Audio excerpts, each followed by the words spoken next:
mulai melihat di bawah sana ada Sosnovka Island. Sosnovka military base di bagian kanan, Primorsk juga ini pelit dilewatin. sih, Jel. Tapi GD harusnya enak karena dia kan turun di Primorsk kan. Gua rasa nggak sih, karena ada 6 to 8, jadi gua agak ragu kalau misalkan GD punya drop zone tetap menuju ke arah Primorsk. Kemarin mereka ke Primorsk ketika tidak ada 6 to 8-nya, tapi begitu ada 6 to 8 mereka berpindah drop zone, tidak mau mengambil resiko yang terlalu besar juga, karena mereka butuh poin nih. Butuh poin, dan terlihat sekarang GD masih berada di bagian dari pesawatnya, mengingat pesawat juga menurut gua cukup pelit, karena hanya mengambil di bagian bawahnya doang. Ya, gue pengen lihat sih sebenarnya map besarnya Ini kayak itu. Primorsk sampai Milta Power sih, udah kelihatan jelas banget dari pesawatnya ini. Dan GD sepertinya bakal bermain scrapping, mereka bakal mengamankan bagian rumah 12 seperti apa yang dilakukan oleh EVOS kalau berbicara tentang gameplay yang serupa yang dilakukan oleh GD saat ini di babak wait, mereka nggak ke Very Pier, ternyata nggak mengamankan rumah 12. Mereka turun di arah Milta malah. Farm Milta.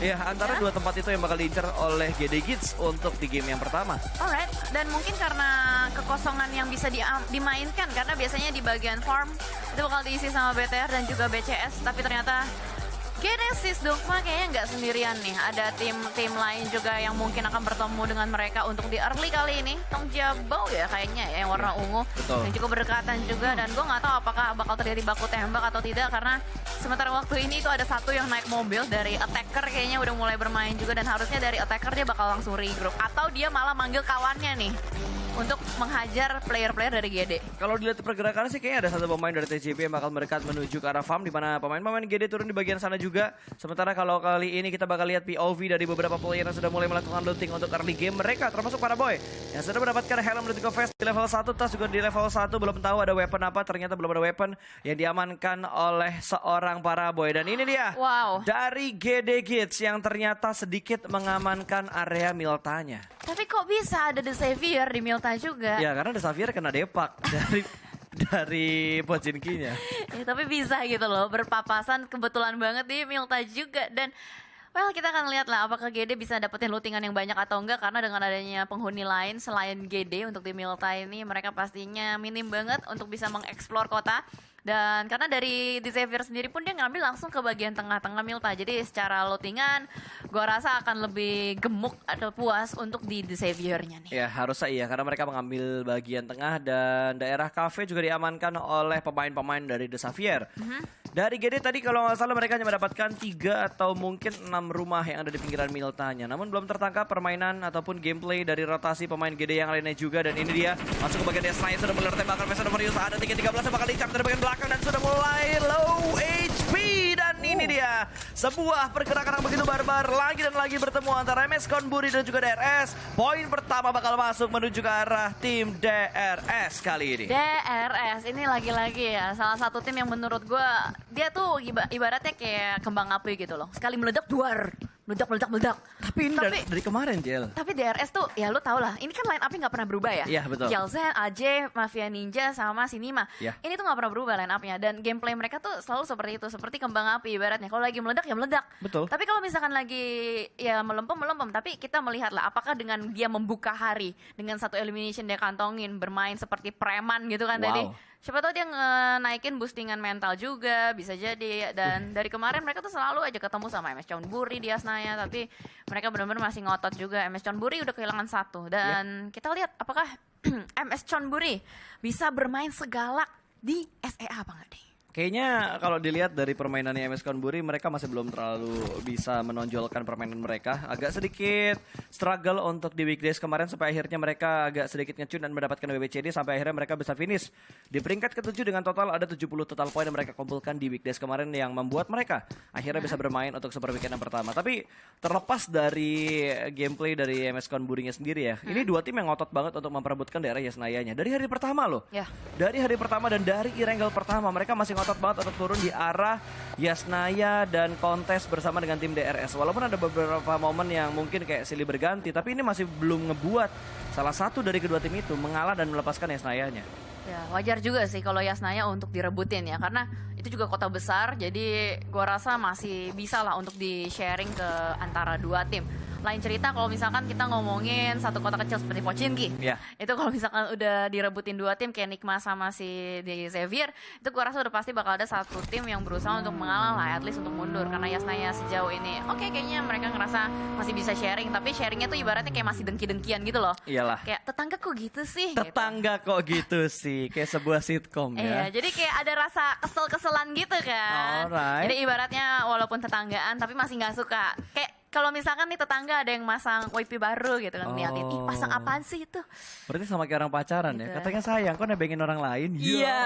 Oh, ada yang kayak gitu. Katanya sayang, kok makan sama orang lain? Iya. Curhat ya, Mas? Enggak sih. Oh, enggak, kirain. Gua nggak pernah begitu soalnya. Lu kayak orang pengen Enggak sesuatu ada. gitu. Enggak ada, gue hem doang. Hem doang ya. Hem aja. Karena hem itu bisa banyak artian. Ya kan, apalagi nada gue gitu. Gitu. Beda lagu, jadi nyanyi ya. Oke. So, back to the beat. Back to the game. Kali ini dari Nova yang sudah terlihat kembali. Tadi ngeliatin para boys, sekarang bakal ngeliatin pergerakan dari seorang King yang masih caper di bagian atap sebuah gudang. Masih belum ada pergerakan dari Nova untuk berotasi dari tempat mereka saat ini. Mungkin karena mereka ada di bagian kurang lebih hampir ada di tengah circle. Karena tadi gue ngeliat kalau nggak salah circle-nya itu berarti ke bagian sebelah kiri. Verpier masuk, Primordial masuk, daerah Quarry juga masuk dan sedikit mengambil di arah bagian hospital ataupun Gergopol bagian bagian bawah lah. Gergopol bawah, Gergopol perumahan. Ini berarti ke kiri ya? Iya, ke kiri. Yasnaya masih masuk loh tapi. Berarti Ke atas dong. Yasnaya di ujung banget. Berarti Yasnaya nggak masuk circle pertama, Jel. Circle pertamanya itu kalau nggak salah tadi di Pochinki agak ke kanan, tapi nggak sampai ke area Yasnaya. Jadi bagian kiri itu masih masuk untuk circle yang pertama. Oke. Dan Infinity, mereka bergerak dengan cepat keluar dari area SMB, tidak ingin mengulang apa yang mereka rasakan di hari weekdays kemarin, di mana mereka ada yang membegal di arah sini. Makanya mereka sekarang lebih aware, lebih bergerak dengan cepat. Udah masuk untuk circle yang pertama. Scout sudah diberikan juga dan wow, pergerakan demi pergerakan. Kali ini kita melihat dua tim China. Ada TJB dan juga ada 628. Di mana dua pemain ini udah saling melihatkah atau mungkin dari satu pemain TJB yang masih asik aja belum melihat pergerakan dari seorang Daoshi yang ada di bagian bukit belakang compound milik TJB. Oke, ini ibaratnya mereka bertemu lagi dan lagi ya. Yap. Kemarin selesai perang di PL dan hari ini mereka harus bertemu juga di PMGC. Dan nampaknya juga mereka harus beradaptasi karena sebelumnya kalau di PL itu kan pakai FPP ya. Betul. Dan sekarang mereka menggunakan third party, jadi pastinya ada beberapa perubahan-perubahan strategi juga yang akan mereka mainkan. Dan pada akhirnya melihat juga adanya satu tembakan Dari kali GD ini kah? GD yang nampaknya berhasil menculik satu player dari Tongjaba. Ada Hser di depan sana, bakal langsung digerus aja pakai mobil ya, digerus, diparut pokoknya sampai puas. Tapi Tongjaba ini adalah tipikal tim yang menurut gua nggak akan tinggal diam juga. Tabrak kah? Manhan kayaknya dia bakal regroup sama temennya atau seperti apa. Mereka bakal enggak. repositioning dan mengambil satu rumah. Betul, gue kira bakal ditabrak untuk pergerakan dari pemain-pemain GD, tapi ternyata tadi seorang Manhan hanya sedikit mengamati aja untuk pergerakan dari GD, nggak langsung ditabrak menuju ke arah GD-nya, dan GD pun sedikit menurunkan tempo mereka setelah mereka mengambil bagian kurang lebih seperempat dari zona yang pertama atau hampir menuju ke bagian tengah untuk zona yang pertama. Cukup dekat dengan TJB, poin pertama untuk GD tentunya bakal memboosting mental mereka. Apalagi kalau mereka tahu yang mereka hadapi adalah perwakilan dari China. Satu pemain dari TJB yang tadi mereka pick off. Harusnya udah ketahuan karena udah sampai di end kan. Ya, betul. Kalau udah sampai di end itu kan notification namanya itu udah nggak. Belum tentu, Jel, nggak tahu nih sistem turnamennya bakal seperti apa juga. Karena Tencent apa? itu ya, ini fun fact buat kalian semua. Tencent itu punya banyak banget jenis lobby untuk turnamen. Oke. Jadi tergantung nih, untuk yang saat ini itu seperti apa. Karena gue terakhir dapat info tuh ada yang kalau misalkan cuma terjadi satu fact doang, itu nggak bakal muncul tuh. Nggak bakal muncul di elimination feed-nya kira-kira siapa yang dipulangkan ke arah lobby. Tapi kalau ada beberapa elimination di waktu yang bersamaan, mereka baru muncul dan itu pun random. Oke. Jadi nggak kedetek nih yang perang yang mana, yang dipulangin yang mana di sekitar mereka tahu bukan, itu betul-betul random di arah elimination feed-nya. Katanya tapi. Katanya gitu ya. Tapi kan kita tidak tahu karena kita tidak melihat POV-nya. Kecuali mereka udah bikin konten. Nah, Tapi kayaknya bakal ada konten juga di sini di mana MS Chonburi bakal ketemu dengan Rico Infinity. Satu player berhasil didapatkan tapi nampaknya Ponzai hampir tertumbangkan. Rico Infinity sedikit terlambat dari arah belakang untuk melakukan backup dan harusnya Ponzai masih bisa berselamat. betul, tapi ternyata Daybot bakal ditabrak langsung. Kali ini bertemu dengan Dead Ice. Kali ini Daybot masih berada di balik sebuah pohon dan langsung menembak menuju ke arah mobil yang melewati di sekitarnya. Tapi di belakang Daybot ada 3 pemain udah what? Tapi Daybot dapetin 1 sampai mulut gua bakal belepotan kayak gini. Ditabrak lagi dengan mobil yang kedua. Kali ini Daybot bakal close combat dan shoot. Daybot mendapatkan orang yang kedua. Daybot, what a nice play, bakal langsung dipulangkan menuju ke arah lobby dan ada backup dari pemain GD Kids, yang lainnya GD benar-benar all out untuk di hari pertama Super Weekend. Yes, ini adalah sebuah pembuka yang sangat baik ya, sangat luar biasa banget yang ditunjukkan karena tadi Daebot posisinya seorang diri saja dan menurut gua untuk bertahan di belakang sebuah pohon dan dihajar oleh beberapa player itu adalah situasi yang cukup mencekam. Tapi ada situasi mencekam lainnya juga di arah yang berbeda. Kali ini Reject yang harus bertemu juga dengan Infinity. Ada sedikit setup yang dilakukan, namun ada smoke yang menutupi perbatasan dan Reggie through the smoke masih bisa mendapatkan satu player. Mela di depan sana juga dan ternyata Infinity yang lain sedikit terlambat untuk melakukan backup fire. Logan, Tani dan belakangnya ada lagi yang satu. Nades. Logan melemparkan sebuah nades ke arah depan, tapi harusnya duelo tidak bisa menghindar lagi. What a nice nades dari Logan dan ini adalah sebuah tindakan balas dendam yang luar biasa dari Infinity. Betul, refleks yang begitu cepat dilakukan oleh tim Infinity kali ini mendapatkan satu trade elimination, tapi Logan bakal melemparkan granat yang kedua, dilemparkan kembali ke sebuah batu namun masih belum bisa mendapatkan knockdown yang berikutnya. Sementara Divine bakal memutar balikan kendaraannya dia. Dan di area GD kali ini semakin ramai, ada Nova, ada TJB dan ada beberapa setup tadi dari Dead Eyes, di mana dua pemain dari Dead Eyes dipulangkan oleh tim GD. Gila, itu ramai banget sih positioning dari GD. Itu ada tim-tim lain juga dan itu adalah posisinya open field ya. Terrain-terrainnya juga nggak terlalu ekstrim untuk bisa dimainkan. Jadi kita akan lihat apakah mereka harus kehilangan mobil atau tidak. Harusnya sih jangan sampai kehilangan mobil ya untuk di early seperti ini.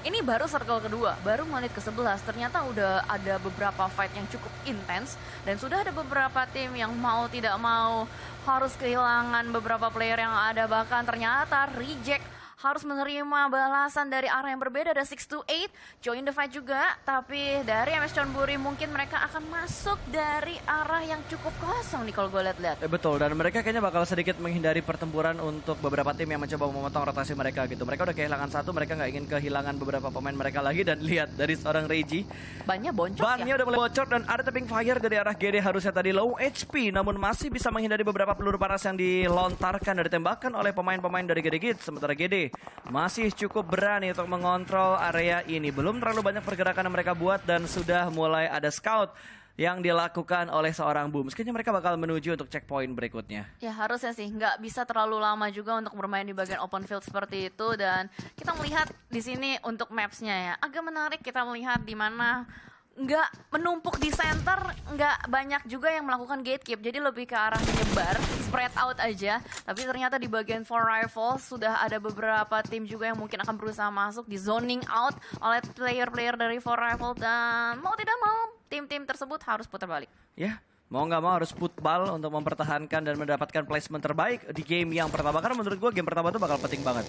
Game yang bisa menyemangati dan memberikan boostingan mental lebih untuk semua tim yang bertanding. Terlepas dari apa yang mereka rasakan di hari-hari sebelumnya, tapi mereka harus step up kembali untuk di hari ini. Dan Nigma, ini dia tim yang benar-benar stabil untuk di weekdays kemarin. Tapi entah kenapa di hari kedua mereka sudah mulai mendapatkan beberapa tekanan juga dan membuat mereka agak sedikit tergeser dari posisi overall leaderboard untuk di babak weekdays. Tapi yang paling penting adalah poin yang mereka bisa kumpulkan di babak Super Weekend kali ini. Dan ini positioning rumah dari Nigma nggak enak banget ya, bisa kita lihat ada Tong Jabo yang dari bagian luar sana juga udah mulai menjepit. Sementara itu dari arah yang berbeda, arah jam 1 kali ini ada di Xavier yang mungkin juga tim Secret tadi sempat mengira rumah tersebut kosong, tapi ternyata sudah ada orangnya, sudah ada yang mengisi. Dan gue nggak tahu apakah tim Secret akan tetap berusaha untuk memainkan lower ground tersebut atau tidak, karena posisinya itu masih cukup open juga. Tapi DRS ya, dia mengambil bagian gorong-gorong loh. Tadi ya, kalau di posisi ini, Jel, ada Infinity. Infinity mundur, sekarang bakal diisi sama Stalwart. Dimana lagi dan lagi mungkin dari Reject yang bakal membatasi pergerakan dari Stalwart. Udah mulai ada granat yang dilemparkan oleh seorang Reggie, tapi masih belum bisa mendapatkan sebuah knockdown. Hanya splash damage yang diberikan ke arah satu pemain dari Stalwart, yaitu Action tadi. Ya, tapi dengan adanya satu lontaran granat, harusnya ini akan menjadi sebuah informasi penting kalau misalkan dari Stalwart nggak sendirian aja. Nova pada akhirnya udah mulai pecah juga ya fightnya. Dengan arah yang lain ini ada Cryptix, satu player Marshall yang sudah mulai terculik juga. Gue masih belum bisa melihat secara penuh nih sebenarnya pergerakan tim itu maunya main center atau main di bagian pinggiran aja. Kayak masih belum kelihatan banget pas semuanya spread out gitu loh. Betul, kalau kemarin kata Wolf itu rata-rata tim di PMGC itu pengen main di bagian center. Mereka nggak pengen repot untuk rotasi, tapi mereka ingin memaksimalkan dan memantapkan defense area mereka gitu. Tinggal kalau misalkan masuk ke dalam zona terus ya mereka bakal pertahanin gitu. Dan nggak banyak tim yang worry kalau misalkan early looting mereka bener-bener terbatas, tapi mereka pede gitu untuk close combat dan untuk ngedetect kompon orang. Kalau misalkan kompon itu worth it buat mereka amankan. Berbeda dengan beberapa tipikal gameplay team yang ada di Indonesia yang lebih milih untuk bermain circle dulu dan agak sedikit lama dalam proses melakukan looting untuk maksimal ketika mereka fight di early to mid game. Oke, itu adalah beberapa kesimpulan-kesimpulan yang bisa diambil ya untuk di weekday kemarin. Betul. Tapi kan ini udah mulai masuk weekend lagi, jadi pastinya ada beberapa perubahan. Satu granat hampir nyaris menumbangkan satu dan pada akhirnya splash damage lanjutan yang mau tidak mau membuat satu player dari DRS harus tumbang. Tapi ternyata lagi mengolah granat, Yalzen agak sedikit panik juga. Lagi-lagi red zone buatan di dalam sebuah gorong-gorong. Ini benar-benar membuat DRS bonyok. Oh my god, itu bener-bener perfect banget Nate yang di set up oleh tim Rico tadi mendapatkan sebuah confirm elimination, bahkan DRS sudah kehilangan satu anggota mereka, terknockdown satu dan belum ada backup yang ingin diberikan oleh pemain DRS karena mereka tahu memprediksi juga apakah Rico masih memiliki utilities yang begitu banyak untuk memberikan tekanan ke arah tim DRS. Ya, tapi dari aja nih dia udah mulai berusaha untuk mendekat ke arah Gyalzen dan mereka nggak bisa terlalu berlama-lama di tempat tersebut karena tidak masuk ke dalam play zone. Reject masuk ke dalam sebuah check, tapi Infinity dia berusaha untuk mendapatkan 1-2 orang player yang lain, malah Logan yang harus tertembak juga. Reggie masih bisa menyelamatkan kawannya, namun Infinity mau tidak mau harus semakin pincang juga masuk ke late game nih. Betul banget, dan kali ini dari DRS mereka masih berusaha untuk menyelamatkan dan melakukan revive ke arah satu pemain mereka. Gyalzen harusnya bakal bisa untuk diselamatkan. Ada 3 setup smoke yang sudah mulai dilemparkan dan yang kali ini di arah lain Reject kembali mendapat pundi-pundi poin mereka dan lagi-lagi mereka bertemu dengan Infinity. Entah kenapa dua tim ini kayaknya bakal berjodoh banget, tapi Nuzi granat bakal dilemparkan bercukup bagian dalam dari smoke-nya meletup dan berhasil mendapatkan satu. Reject tumbang begitu saja dan Nuzi berhasil mendapatkan satu. Lemparan granat berikutnya tapi sudah mulai dibangun. Kali ini bakal ada close combat dan Nuzi tumbang. Backup yang begitu bagus dari seorang Divin berhasil mendapatkan seorang Nuzi. Kembali lagi tumbang satu anggota dari The Infinity. Trade talk terjadi, belum ada confirm elimination. Ya, tapi itu adalah decision making dari Divine yang benar-benar menurut gue GG banget. Dia lebih memilih untuk fight ketimbang harus melakukan revive terlebih dahulu. Tapi kayaknya di arah yang berbeda, yaitu gorong-gorong masih terus aja ngotot-ngototan dua tim yang sama. Rico Infinity dan juga DRS. AJ dan Mafia Ninja masih selamat, tapi AJ tertembak dari arah yang berbeda. Fridan kali ini akan berbuat tim DRS pontang-panting. Bingung dari mana aja Mafia Ninja naik ke area atas. Gila, men. Luar biasa banget Mafia Ninja. Play like a ninja. Menggocek player-player dari Rico Infinity kali ini. 1v1 situation antara Prestego dan juga Mafia Ninja. Tapi Blue Zone udah mulai bergerak maju juga sedikit demi sedikit. Dan mau tidak mau harus ada headshot yang terjadi. Mafia Ninja win the fight. DRS. Gila, ini gokil banget Mafia Ninja save the day. Tapi masalahnya Blue Zone-nya udah cukup menyakitkan. Wow, itu momentum sih menurut gue dari Mafia Ninja tadi gara-gara mereka mendapatkan sebuah headshot dan berpindah ke arah lain lagi di mana ada dua tim Southeast Asia yang bertemu. Ada Nichil yang masih belum terspot, ada Dak yang sudah mulai kelihatan. Belum ada bonfire. Nichil benar-benar disiplin. Mungkin butuh beberapa distraction shot yang diberikan oleh pemain GD yang lainnya sehingga membuat The Xavier tidak fokus dan tidak mencari keberadaan dari seorang Nichil. Yes, itu harusnya sih seperti itu ya. Tapi kita melihat di mana STE ini adalah stalwart yang dimana, wah ini nekat banget ya, dia melakukan revive di tengah ladang luas dan hanya bisa memanfaatkan satu smoke juga. Mereka akan berusaha untuk masuk dari arah jam 4 kali ini dan menurut gue ini adalah circle yang cukup tricky dimana emang kelihatannya kayak flat ground tapi ada beberapa tereng-tereng tipis, lower ground, selokan-selokan cilik yang bisa dimainkan. Ya, dan menurut gue ini bakal jadi poin penting sih untuk posisi vehicle-nya sendiri karena cukup banyak area open field yang ada di circle yang keempat. Circle kelima sudah mulai muncul, ada beberapa tim yang memang dipaksa untuk bergerak masuk untuk circle yang berikutnya dan ada yang sedang berupaya juga untuk melakukan beberapa retake compound dari milik beberapa tim yang ada di sekitar mereka, tapi akhirnya Nichil tertangkap oleh Lamborghini, satu tumbang dan sepertinya Nichil langsung dipulangkan menuju ke arah lobby. Poin dari DX kali ini sudah mulai bertambah, mendapatkan poin dari arah GD dan GD benar-benar melakukan setup segitiga di mana mereka berusaha untuk mengepung The Xavier yang ada di sekitar mereka. Dan menariknya Satar, dia melakukan sebuah movement yang cukup jauh, entah dia lagi berusaha untuk memutar mencari informasi, ngeflank, atau hal apa yang sedang dilakukan oleh Satar. Tapi yang pasti player dari DX pun demikian. Mereka juga mengirimkan satu player untuk bergerak menggunakan vehicle-nya, meninggalkan dua player ngotot-ngototan di bagian ini.